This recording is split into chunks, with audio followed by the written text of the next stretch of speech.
Bonjour à tous, j'espère que vous allez bien. On se retrouve pour le brief du mercredi 28 septembre 2022. Donc aujourd'hui on parlera du Bitcoin. Je ferai un petit point S&P 500 puisqu'on a cassé le plus bas du mois de juin. Donc là ça redevient assez intéressant. On reparlera du fractal de 2008 qui il ressemble beaucoup. Donc on va resuivre tout ça. Alors du coup le Bitcoin hier, les signaux bullish n'ont pas réussi à se confirmer. Donc on en avait parlé, il fallait attendre la clôture au-dessus des 19 900 environ. Pas de clôture, une simple mèche, donc pas de signal confirmé, toujours pas sorti de la zone de combat, donc le marché va rester bloqué entre 18 100 et 19 800 en attendant une résolution. Et également, du coup, les éléments de momentum qui pouvaient être bullish, etc., n'ont pas pu se confirmer également. Pas de confirmation non plus. Donc pas de signaux bullish, malheureusement, confirmés maintenant. Donc c'était un simple rebond. Fallait attendre la confirmation, bien évidemment, pour pouvoir acter les choses. Ça n'a pas réussi à se faire. Le marché, en fin de session, a réavalé tout le mouvement haussier. Du coup, on en est où? On est toujours dans le range, on attend. Le fait d'avoir été chassé au nord, c'est pas très bullish, puisque on a pété des stops vendeurs et que du coup, maintenant, on peut faire pression sur les vendeurs, enfin sur les acheteurs, pardon. Par contre, ce qui est très bizarre, c'est qu'on n'est pas venu chasser au-dessus des 20 500, et je trouve ça très très bizarre, sincèrement, de ne pas être venu au-dessus de 20 500. En fait, on n'a pas chassé absolument tous les stops, on est venu chasser quelques stops, mais pas tous. Et du coup, ça, vigilance, parce que je trouve ça assez bizarre, mais en dehors de ça, on est aussi venu chasser des acheteurs ici, un creux, deux creux, trois creux ici, il manque ce dernier creux. Donc en fait on est revenu au même prix où on était justement quelques jours avant, 2 jours avant. Donc ce mouvement a été annulé. On reste toujours dans le bas du range, à tout moment ce bas du range peut rejeter et on peut retourner dans le haut du range bien sûr.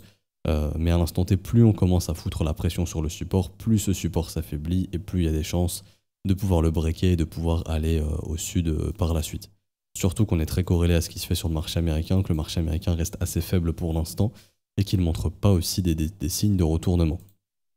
Donc pour le moment, il y a toujours la possibilité bien sûr de venir s'installer au-dessus de cette zone. C'est toujours pour moi le test bullish, on a échoué, rappelez-vous ici, c'est ce que je dis depuis plusieurs jours, mais on a besoin de s'installer au-dessus de cette zone pour confirmer que ce n'est pas une simple chasse au stop et qu'on peut vraiment aller revisiter dans le haut du range. Pour l'instant, le marché ne le confirme pas. On n'a pas réussi à aller même au-dessus. Pour l'instant, on n'a pas réussi. Donc, tant qu'on ne s'installe pas au-dessus, il n'y a rien de bullish. Ok, il y aurait pu avoir des éléments bullish avec la clôture et du coup, ça aurait pu peut-être déclencher une installation du prix au-dessus de cette zone. Mais pour l'instant, ce n'est pas le cas.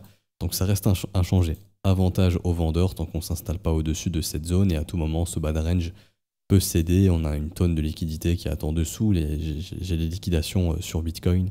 Il y a, en termes de liquidité, il y a des milliards, des centaines de millions en termes de liquidation vers les 17 000 $, vers les 16 200 et ça jusqu'aux 15 300 environ.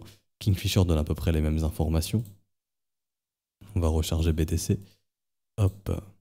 Mais au sud et au nord, il y a beaucoup de liquidations. Mais là, on est plus proche des prix au sud, donc c'est ce qui fait qu'on est plus proche des liquidations au sud.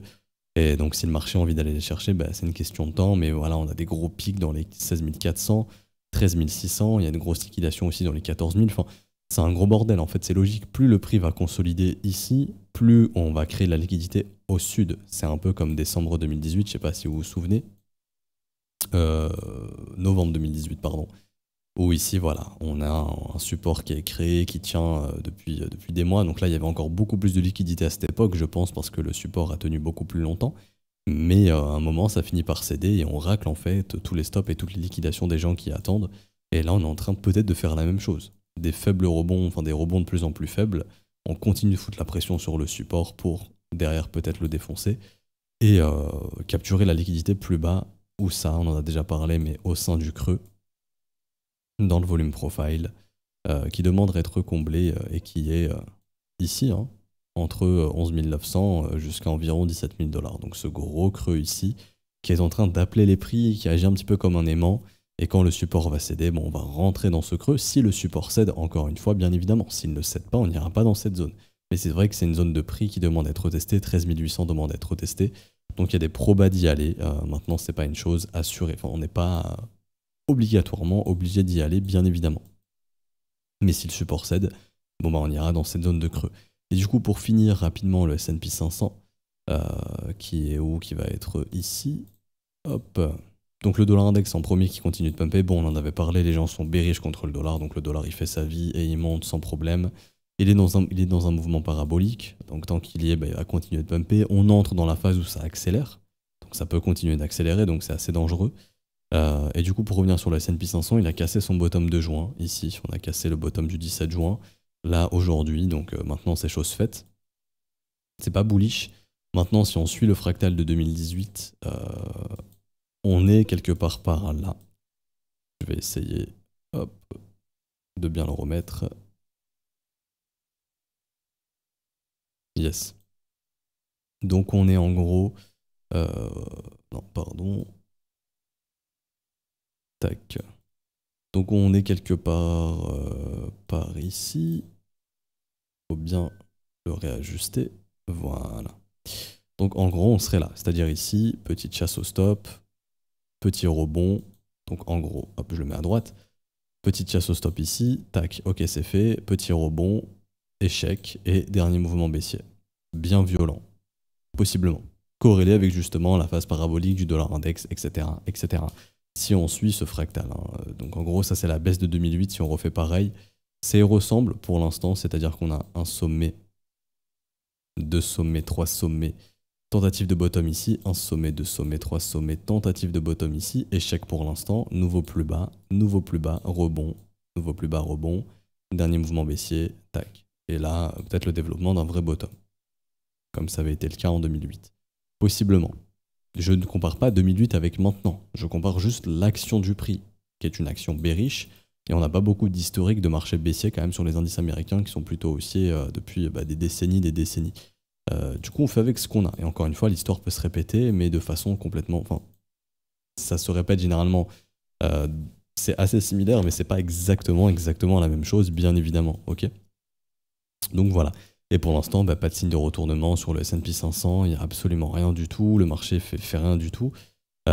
Donc avantage aux vendeurs, et tant que c'est le cas, à ce moment-là, le Bitcoin suit. Hein, il y a une potentielle divergence haussière, mais qui n'est pas confirmée, elle est que potentielle, donc tant que c'est potentiel, ça vaut rien.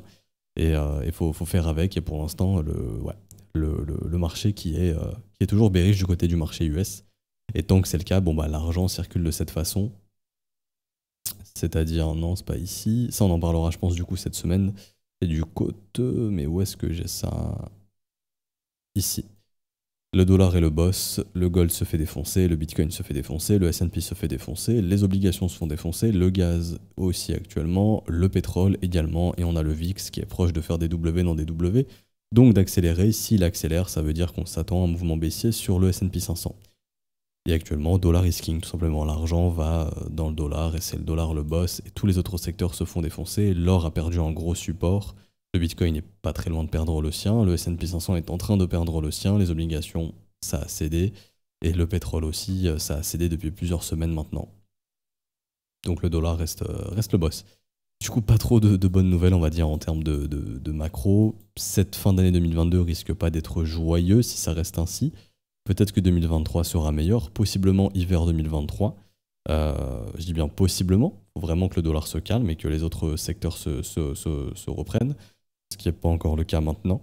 Du coup, patience. Et ouais, donc ça reste ainsi, patience. Et pour l'instant, il n'y a pas de reprise du côté des assets à risque et la valeur refuge, hein, c'est le dollar pour l'instant. Donc ça restera ainsi, très probablement. Du coup, on s'arrête ici pour aujourd'hui. J'espère que ça vous aura plu. Si c'est le cas, n'hésitez pas à laisser un petit pouce bleu, vous abonner si ce n'est pas déjà fait. À nous rejoindre sur Discord, je mets le lien en description en commentaire. Également, vous pouvez rejoindre la newsletter, c'est totalement gratuit. Je vous mets le lien en description et en commentaire. Donc le Trône Contact, System.io, newsletter Le Trône.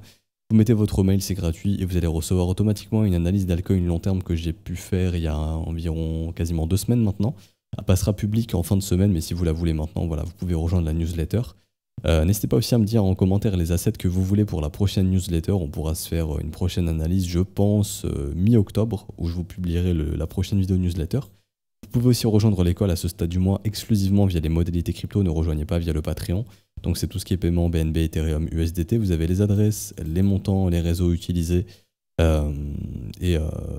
Aussi vous avez juste envoyé le TXID à tous les profs ou à un des profs, mais le mieux c'est à tous les profs, comme ça le premier qui le voit le valide et vous avez votre rôle élève, ça va super vite pour vous. Généralement dans la journée c'est fait, dans l'après-midi ou dans la matinée c'est fait, ça dépend un petit peu de quand vous envoyez votre message. Et du coup on se retrouve demain ou vendredi, ça dépendra un petit peu du marché pour une prochaine update. Bonne journée à tous, ciao ciao.